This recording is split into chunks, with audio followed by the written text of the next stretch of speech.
Welcome welcome to online career classes में आप सभी का स्वागत है। अगर आप हमारे चैनल पर नए हैं तो हमारे चैनल को लाइक करें, सब्सक्राइब करें और अपने दोस्तों के साथ शेयर करें। यहाँ पर आपको मिलने वाली हैं क्लास 6 से लगा करके क्लास इंटर तक की कक्षाएँ। इसके साथ ही कुछ कम्पिटिटिव एग्ज़ाम्स की भी कक्षाएँ चलेंगी।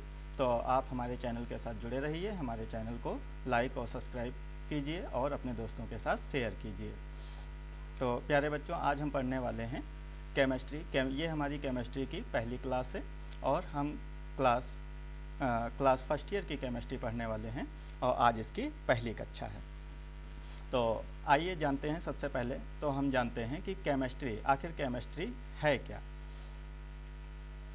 तो हम केमिस्ट्री के बारे में जानते हैं। सबसे पहले हम देखेंगे डेफिनीशन ऑफ केमिस्ट्री और इसके साथ साथ ही हम देखेंगे ओरिजिन ऑफ केमिस्ट्री की, इसकी केमिस्ट्री की उत्पत्ति कहाँ से हुई है। तो अगर हम डेफिनीशन की बात करें, क्योंकि अगर हम किसी भी सब्जेक्ट की डेफिनीशन को अच्छी तरीके से पढ़ लेते हैं तो लगभग वो सब्जेक्ट हमारा आधा तो कंप्लीट हो जाता है सिर्फ उसकी डेफिनीशन पढ़ने से ही। तो आइए देखते हैं हम। सबसे पहले तो definition of chemistry. Definition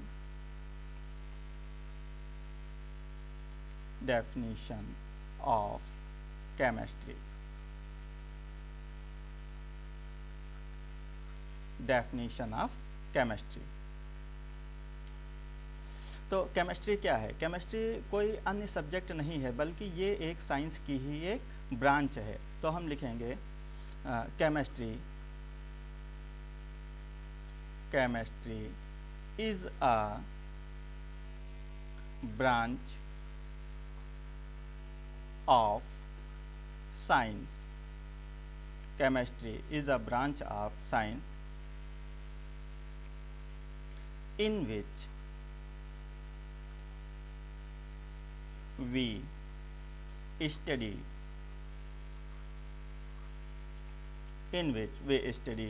the properties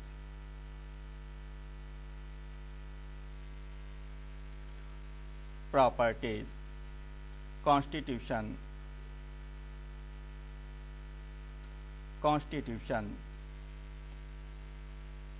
structure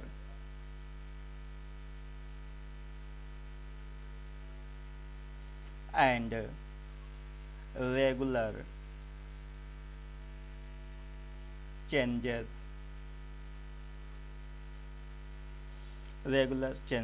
of a matter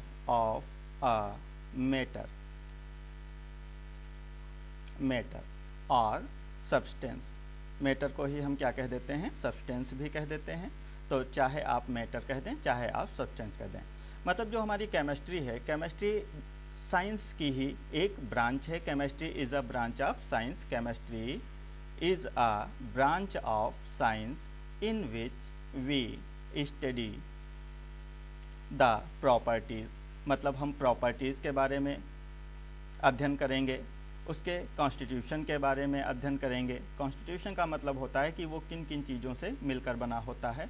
structure, उसका स्ट्रक्चर कैसा है, उसके स्ट्रक्चर के बारे में अध्ययन करेंगे। और इसके साथ साथ उसमें जो रेगुलर चेंजेज आते रहते हैं, उनमें जो बदलाव होते रहते हैं, या किसी दूसरे के साथ में एक पदार्थ दूसरे पदार्थ के साथ में जब कंबाइन होता है, जब उनके बीच रिएक्शन होती है तो क्या चेंजेस होते हैं, उनके बारे में अध्ययन करेंगे। ठीक है। तो ये तो हो गई हमारी डेफिनीशन हो गई। किसकी डेफिनीशन हो गई? केमिस्ट्री की डेफिनीशन हो गई। तो सबसे पहली बात तो आता है इसमें जो है वो है मैटर, पदार्थ। क्या है? पदार्थ। ठीक है। मतलब जो हमारी केमिस्ट्री है, केमिस्ट्री में हम पदार्थों का अध्ययन करते हैं, सब्सटेंस का अध्ययन करते हैं। ठीक। अगर हिंदी में हम इसकी डेफिनीशन की बात करें तो हिंदी में भी इसकी डेफिनीशन हम एक बार लिख लेते हैं, तो ये हिंदी मीडियम वाले बच्चे भी, उनके लिए आसानी हो जाएगी। विज्ञान की वह शाखा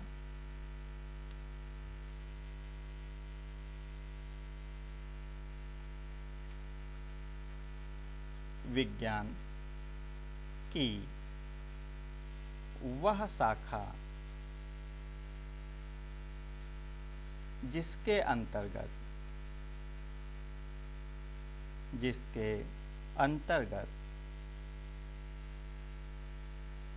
पदार्थों के गुण संगठन संरचना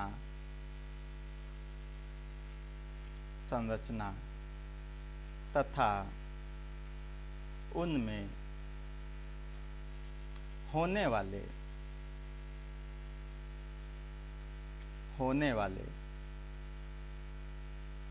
क्रमिक परिवर्तनों का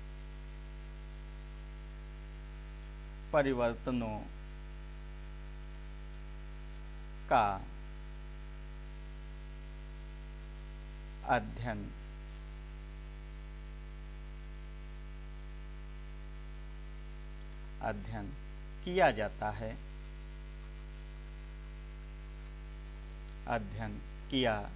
जाता है, रसायन विज्ञान कहलाती है।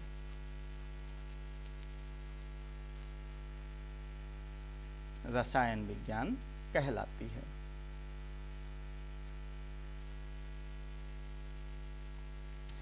तो विज्ञान की वह शाखा जिसके अंतर्गत पदार्थों के गुण, संगठन, संरचना तथा उनमें होने वाले क्रमिक परिवर्तनों का अध्ययन किया जाता है, रसायन विज्ञान कहलाती है।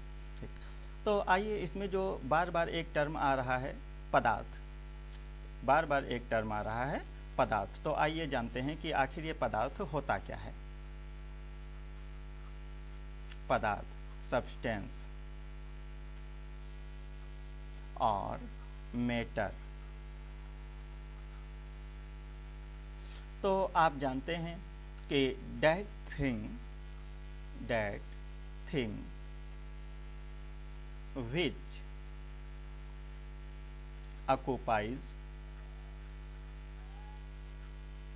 space, which have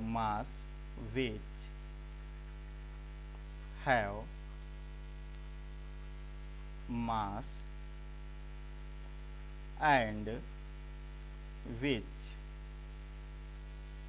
can feel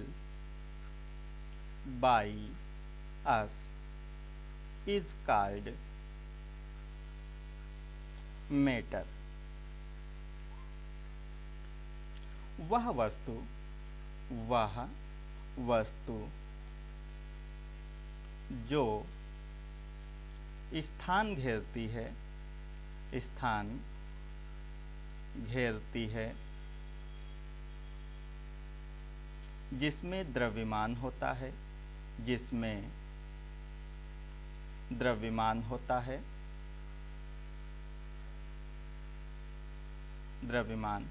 है तथा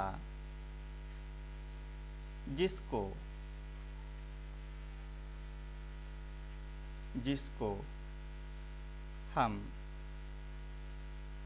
अपनी ज्ञानेंद्रियों द्वारा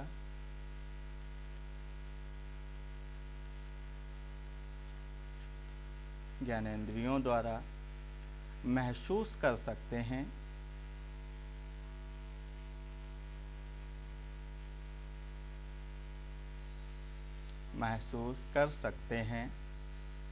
पदार्थ कहलाती है।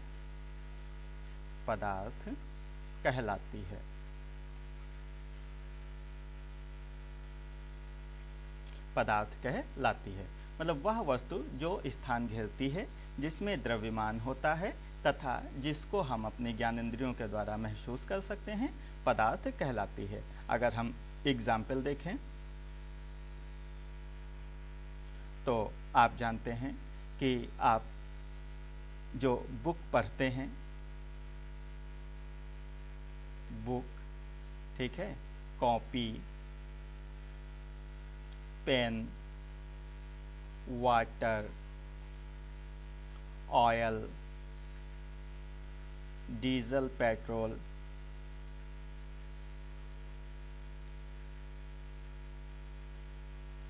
एयर, नाइट्रोजन, हाइड्रोजन, अमोनिया, क्या फार्मूला होता है अमोनिया का? NH3, ठीक है। मैथेन, क्या फार्मूला होता है? CS4। 4। तो ये सभी आपके क्या हैं, पदार्थ हैं, क्योंकि इन सभी में द्रव्यमान होता है। अगर इनको आप वेट करोगे, इनको तराजू के द्वारा तौलोगे, तो इन सब का कुछ ना कुछ वेट आएगा। ये सभी स्थान घेरती हैं, ठीक है। तो ये सभी क्या हो जाते हैं, पदार्थ हो जाते हैं।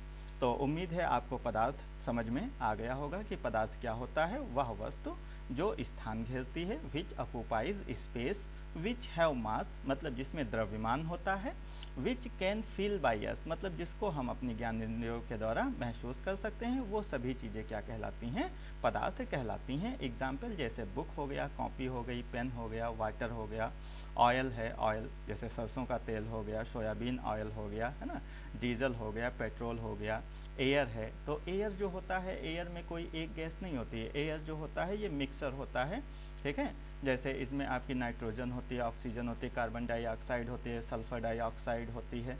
तो ये सभी गैसों का जो मिक्सचर होता है वही क्या होता है, एयर होता है। नाइट्रोजन हो गया, ठीक है, नाइट्रोजन N2 से रिप्रेजेंट करते हैं, हाइड्रोजन हो गया H2 से रिप्रेजेंट करते हैं, और आपका अमोनिया हो गया NH3 से रिप्रेजेंट करते हैं। इसके साथ साथ CH4 जो मेथेन होता है, ठीक है। ये सभी चीज़ें आपकी क्या होती हैं, पदार्थ होती हैं। अच्छा, अब हम थोड़ा पदार्थ के बारे में और थोड़ा सा जान लेते हैं कि जो पदार्थ होते हैं हमारे, पदार्थ या मैटर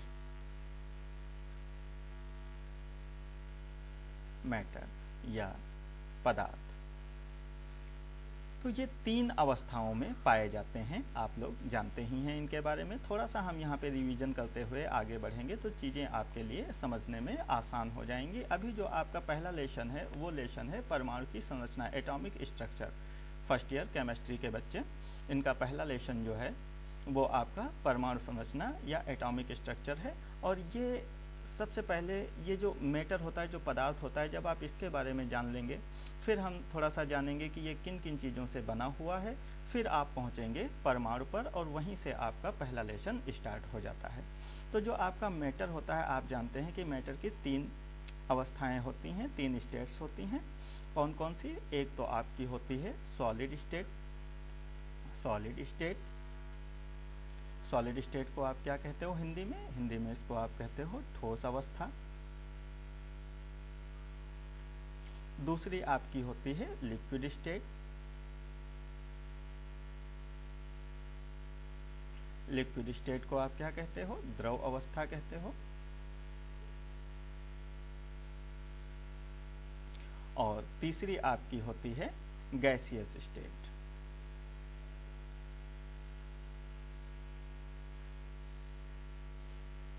या गैस अवस्था, गैस अवस्था। ठोस अवस्था में जैसे अभी हमने आपको एग्जाम्पल लिखाए थे, हमने आपको एग्जाम्पल क्या लिखाया था? बुक, ये कैसी होती है? सॉलिड होती है। जो पेन होता है ये कैसा होता है? सॉलिड होता है, ठीक है। तो ये आपके ठोस, जैसे आपका शुगर हो गया, शुगर चीनी है ना, सुक्रोज कहते हैं। इसका फार्मूला क्या होता है सुक्रोज का? सुक्रोज का फार्मूला होता है C12H22O11, ठीक है। ये सुक्रोज का फार्मूला होता है। इसी को आप क्या कहते हैं? शुगर कहते हैं, या इसी को आप केमिस्ट्री की भाषा में सुक्रोज कहते हैं, ठीक। तो ये सभी आपके कैसे होते हैं? ये सभी आपके ठोस अवस्था में पाए जाते हैं। अभी हमने आपको लिखाया था, हमने आपको क्या लिखाया था? वाटर लिखाया था। वाटर क्या फार्मूला होता है? H2O। वाटर हो गया। इसके साथ साथ आपका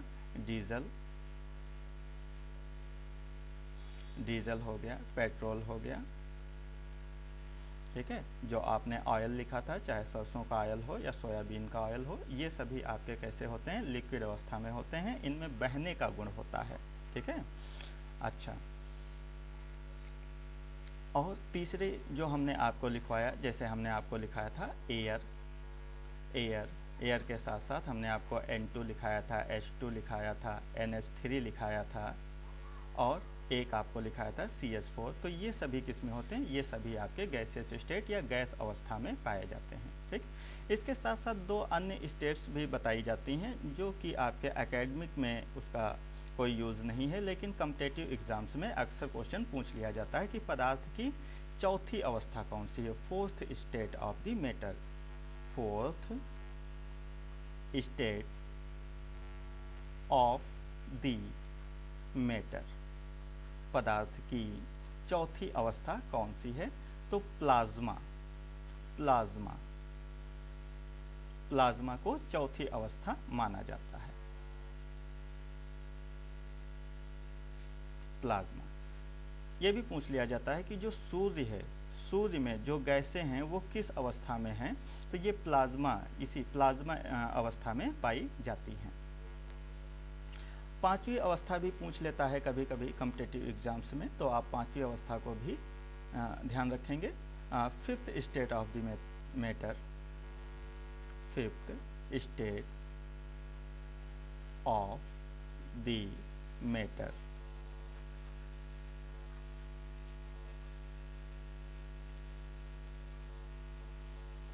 तो ये बोस-आइंस्टीन कंडेंसेट होता है, बोस-आइंस्टीन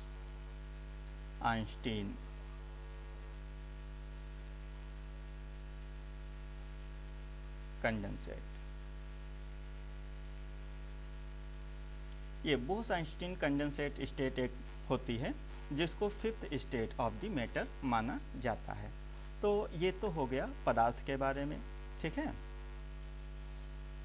अब हम देखते हैं कि इसके अतिरिक्त पदार्थ के बारे में हमको तो पढ़ना है, लेकिन पदार्थ क्या क्या पढ़ना है, पदार्थ के बारे में भी हमको क्या क्या पढ़ना है। तो हम देखते हैं जो हमारी केमिस्ट्री की डेफिनेशन है जिसमें कि लिखा हुआ है प्रॉपर्टीज़, ठीक है। ये प्रॉपर्टीज़ हमको पढ़ना है, कॉन्स्टिट्यूशन हमको पढ़ना है, स्ट्रक्चर हमको पढ़ना है और रेगुलर चेंजेस पढ़ना है। तो आइए इनके बारे में थोड़ा सा हम जान लेते हैं। जैसे सबसे पहले तो देखते हैं कि प्रॉपर्टीज़,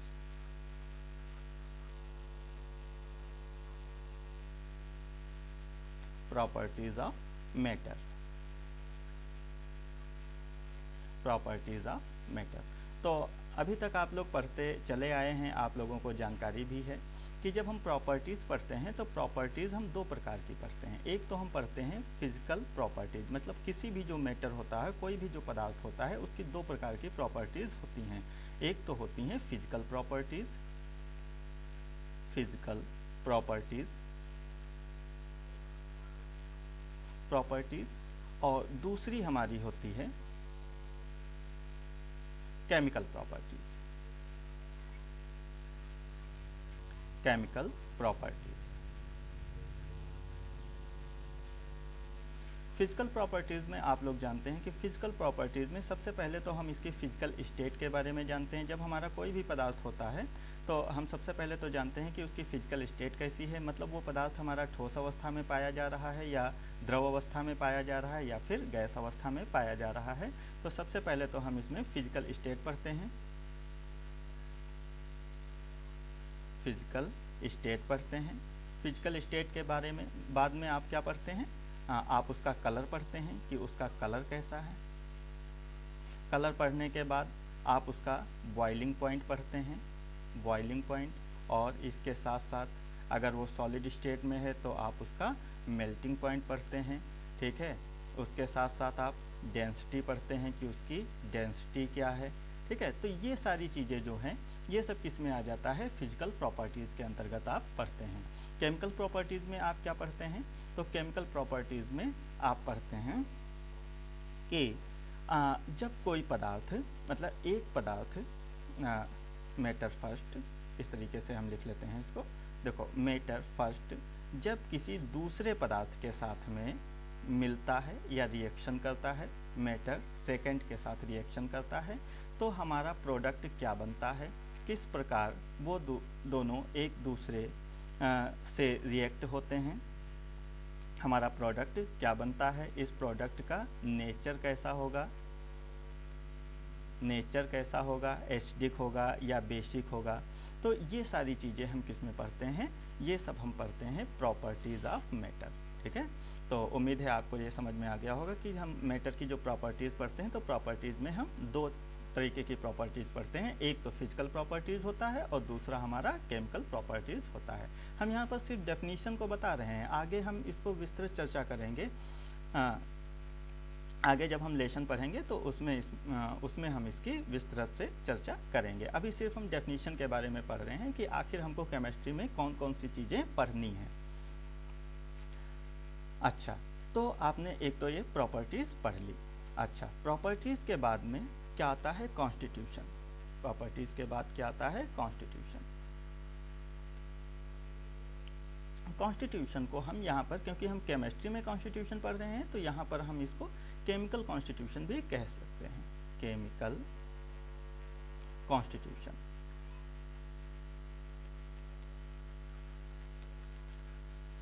केमिकल कॉन्स्टिट्यूशन। अच्छा, केमिकल कॉन्स्टिट्यूशन क्या होता है कि जब कोई पदार्थ होता है तो वो पदार्थ किन किन चीज़ों से मिलकर बनता है, इसी का अध्ययन ही क्या कहलाता है? केमिकल कॉन्स्टिट्यूशन कहलाता है। जैसे अगर हम बात करें, हमारे पास एक मैटर है वाटर। वाटर आप जानते हैं इसका फार्मूला क्या होता है? H2O होता है। तो अगर हम यहाँ पे बात करें, हम कहें कि इसमें हाइड्रोजन एटम कितने हैं? Number of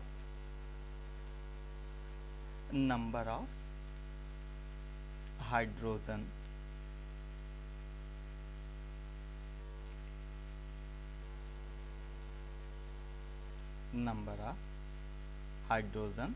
atom. तो हाइड्रोजन एटम इसमें कितने हैं? 2। और अगर हम ऑक्सीजन एटम की बात करें, नंबर ऑफ ऑक्सीजन एटम, तो ऑक्सीजन एटम इसमें कितना है? 1 है। ठीक है, इतनी बात तो आपको समझ में आ गई होगी। अब देखो, और इसका हम क्या अध्ययन कर सकते हैं? तो अगर हम इसका वेट देखें, molecular weight,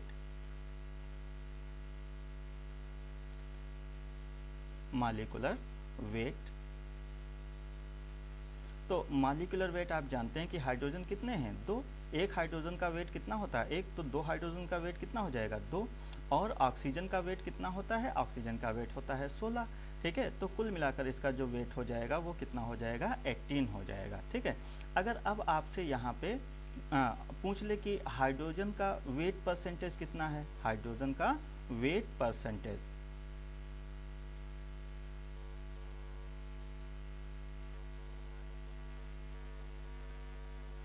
wait percent of hydrogen. तो हाइड्रोजन आप जानते हैं हाइड्रोजन कितना है? 2 है। तो ऊपर हम कितना लिखेंगे? 2 लिखेंगे। और नीचे क्या लिखते हैं? टोटल। तो टोटल कितना है? 18 है। और मल्टीप्लाई हमको परसेंटेज में निकालना है, तो मल्टीप्लाई किससे कर देंगे? मल्टीप्लाई हम कर देंगे 100 से। ठीक है, तो इस प्रकार से हम ये भी निकाल सकते हैं कि हाइड्रोजन का वेट परसेंट कितना है। और इसी प्रकार से अगर हमको ऑक्सीजन का वेट परसेंट निकालना हो, ठीक है, ऑक्सीजन का वेट परसेंट निकालना हो, तो हम क्या करेंगे? ऑक्सीजन कितना है? 16 अपान कितना करेंगे?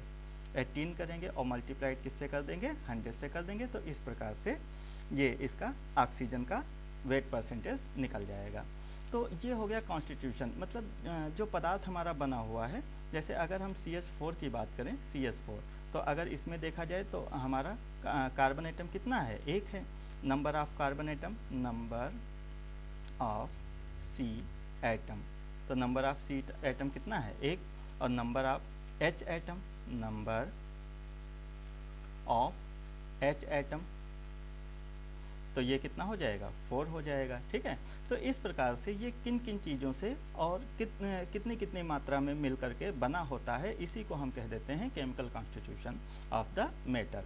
जैसे आप देखे होंगे कि जब आप कोई भी दवा परचेज करते हैं मेडिकल से, तो उसमें एक कॉन्स्टिट्यूशन लिखा रहता है, केमिकल कॉन्स्टिट्यूशन लिखा रहता है कि इस दवा में कौन कौन सी चीज़ें मिली हुई हैं और वो कितनी कितनी मात्रा में मिली हुई हैं। तो इसी को हम कहते हैं केमिकल कॉन्स्टिट्यूशन। इसके साथ साथ हम स्टडी करते हैं स्ट्रक्चर की, स्ट्रक्चर ऑफ द मैटर। देखो, structure of the matter, structure of the matter.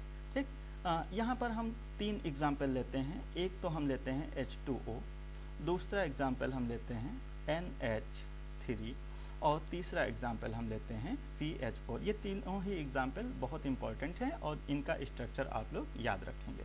जो H2O होता है, आप जानते हैं कि यहाँ पर ये O होता है और इस O से 2 कोवैलेंट बॉन्ड के द्वारा जुड़ा होता है हाइड्रोजन एटम। 2 हाइड्रोजन एटम इस प्रकार से कोवैलेंट बॉन्ड के साथ जुड़े होंगे।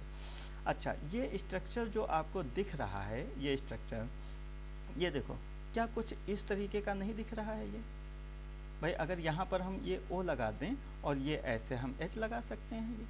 ठीक है, बिल्कुल सेम यही स्ट्रक्चर है। अच्छा, ये निशान ये किसका होता है ये साइन? तो ये साइन होता है एंगल या कोण का। ये किसका होता है? कोण या एंगल का साइन होता है। जैसे आप लोग जानते हैं, जब आप लोग लिखते हैं कि कोण ए तो आप ऐसे लिख देते हैं। अगर आपको कोण बी या एंगल बी लिखना होता है तो आप ऐसे एंगल का निशान बनाते हैं और ऐसे बी लिख देते हैं, है ना। तो ये जो आपको शेप दिख रहा है ये कोणीय शेप कहते हैं, इसको एंगुलर शेप कहते हैं। इसको क्या कहते हैं? एंगुलर शेप कहते हैं। तो जो आपका H2O होता है, H2O का जो शेप हो जाता है, अगर आपसे इसका शेप या स्ट्रक्चर पूछा जाए H2O का, तो शेप ऑफ H2O ये कैसा होता है? ये एंगुलर हो जाता है, एंगुलर, ठीक है, या कोणी। ये क्वेश्चन आ जाता है आपका, पूछ लेता है कि H2O का जो शेप होता है वो कैसा होता है, तो आप लिखेंगे कोणी शेप होता है। H2O का जो शेप होता है वो कोणी होता है या इंग्लिश में एंगुलर होता है, ठीक है। अगर हम NH3 की बात करें तो हमारा ये N होता है और इससे ये 3 H इस प्रकार से जुड़े होते हैं।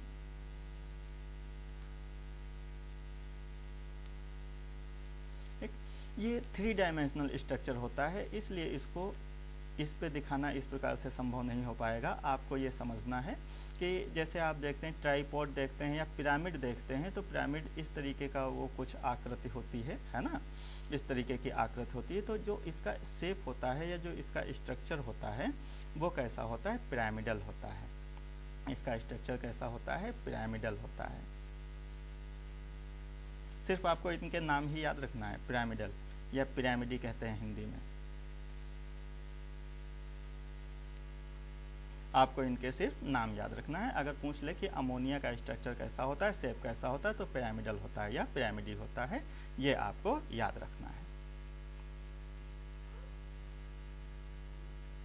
अच्छा, अब हम चलते हैं अपने अगले स्ट्रक्चर की तरफ, और हमारा अगला स्ट्रक्चर क्या है? CH4। CH4 ये क्या होता है? मेथेन। अच्छा, सबके नाम हम लिख देते हैं। ये होता है वाटर, H2O मतलब वाटर होता है। ये अमोनिया होता है,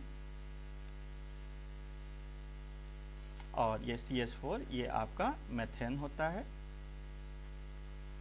मेथेन। ये आपका कार्बन होता है और इससे जुड़े होते हैं आपके कोवैलेंट बॉन्ड के द्वारा 4 हाइड्रोजन जुड़े होते हैं। ये 4 हाइड्रोजन जुड़े हुए हैं। अगर इसके स्ट्रक्चर की बात करें कि इसका स्ट्रक्चर कैसा होता है, तो इसका स्ट्रक्चर जो होता है वो टेट्राहाइड्रल होता है या चतुष्फलकी होता है। टेट्राहाइड्रल, टेट्राहाइड्रल होता है, या हिंदी में इसको कहते हैं चतुष्फलकी, चतुष्फलकी होता है। तो ये इसके स्ट्रक्चर, जब हम आगे पढ़ेंगे इनके बारे में, जब आगे पढ़ेंगे तो हम डिटेल में ये सारी चीज़ें पढ़ेंगे। यहाँ सिर्फ हम इंट्रोडक्शन दे रहे हैं। इंट्रोडक्शन में आपको सिर्फ जितना हम बता रहे हैं बस उतना आपको याद रखना है। तो इसका जो स्ट्रक्चर होता है वो टेट्राहाइड्रल या चतुष्फलकी स्ट्रक्चर होता है। तो ये तो हो गया स्ट्रक्चर ऑफ द मैटर। अच्छा, अब हम आगे पढ़ते हैं जो हमने लिखा था रेगुलर चेंजेस। तो रेगुलर चेंजेस क्या होता है इसके बारे में थोड़ा सा हम देखते हैं।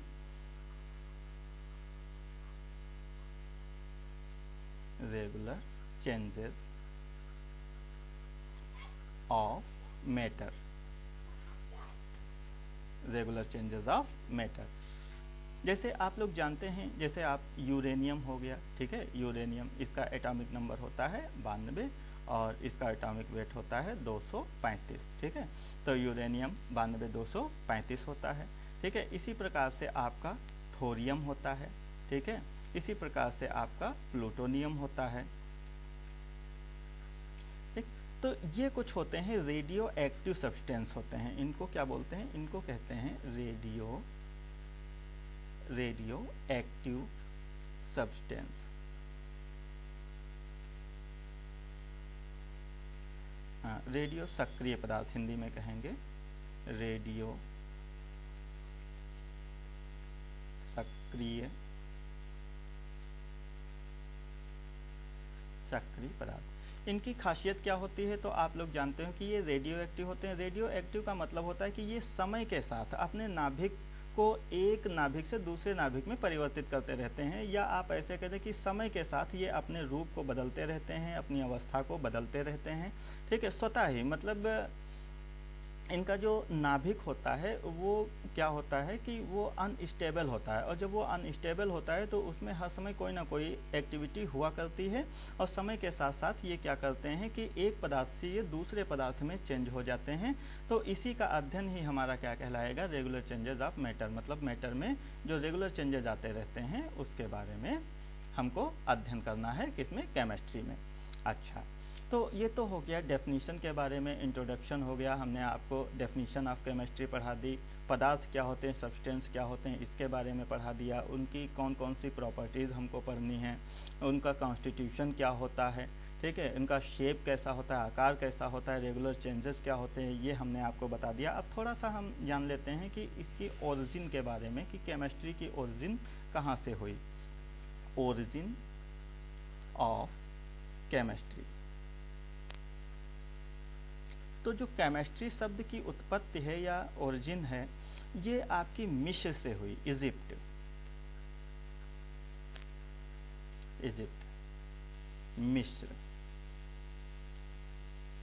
मिस्र से हुई। मिस्र में जो कुछ समुदाय के लोग थे, वो वहाँ की मिट्टी जो होती थी वो काली मिट्टी होती थी। कैसी मिट्टी होती थी, काली मिट्टी होती थी, और उस काली मिट्टी को कीमिया कहते थे।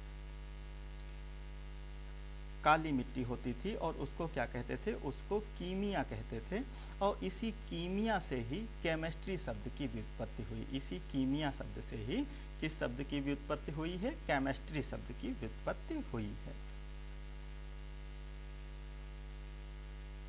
केमिस्ट्री शब्द की व्युत्पत्ति हुई है। तो ये तो हमारा इंट्रोडक्शन था, डेफिनीशन केमिस्ट्री के बारे में।